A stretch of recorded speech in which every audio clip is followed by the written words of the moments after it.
Oh, why hello there. I'm Dr. McScience Guy, and thank you for joining us here on this week's edition of whatever show this is. Today we'll be taking a look at an emerging technology, moving away from science fiction into science fact. Brain-computer interfaces. So stay tuned. We'll be back in a bit.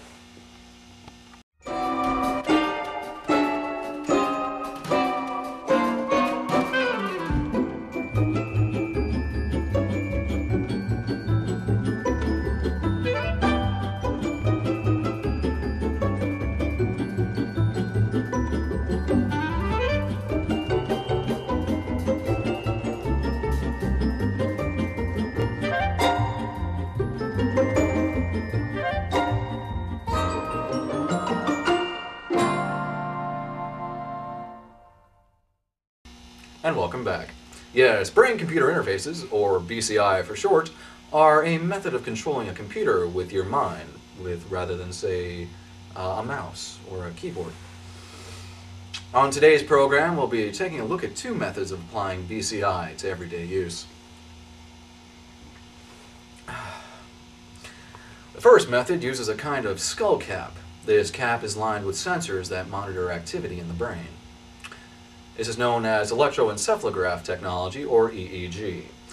Basically what happens is the readings are read through the scalp. Our computer then takes these readings and then translates them as a form of input, such as moving around a mouse or keystrokes on a keyboard. However, for a more visual example, let's take a look at the whiteboard of science. Once we apply the skull cap to the test subject, we can start reading the electrical impulses being generated by the brain. The subject watches the screen, attempting to move the mouse pointer with his mind. As he does this, the information is passed from the sensors attached to the skull cap to the computer, where we begin a very technical process of mapping certain readings to output a computer can understand. Of course, this is all in theory, so let's take a look at it in practice. Well, I see you've got our first subject set up here. Good boy. Here's a cookie. Ah, very good. And how are you feeling, young man? Are you ready to make scientific history? I'm not too sure about this, Doc. I mean, this seems kind of all crazy to me. How am I going to control the mouse with my mind? Didn't you just hear the explanation I gave? Never mind. Well, now as you can see here, we have this skull cap strapped to the subject's head. The subject will begin by staring at the screen of a computer we have actually off camera here, concentrating on moving the mouse. Our computer then recognizes these patterns that are typically associated with moving a mouse by hand. Alright, so as you can see now, the patient is attempting to move the mouse pointer. Notice, as the computer is learning his brainwave patterns, that the pointer is a little jittery at first. But with a bit more practice, the pointer begins to move much more naturally. Now the patient is in full control of the mouse. He can move it around and even click things. Hey! Knock that off! This is a family program. Ha.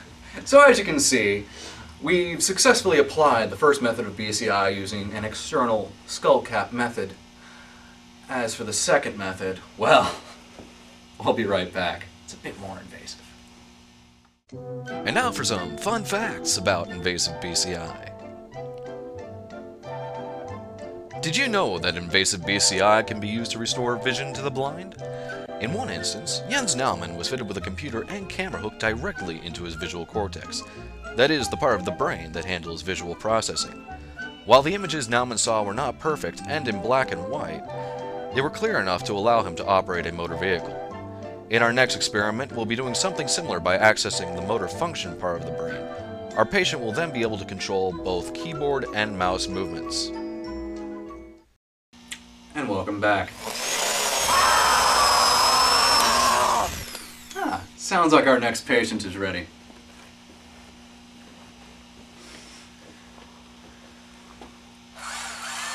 Get out of here. Our patient here has been outfitted with some of the latest technology, allowing us to insert a connection directly into his brain via a port in the back of his head. If you've ever seen the movie The Matrix, then you have a vague idea as to how this actually works. Now, this may feel a little weird. And on there. So how do you feel, young man? I don't know. Kind of feel a little strange. Like my brain is on fire. Well, that's to be expected. But that's not. Huh.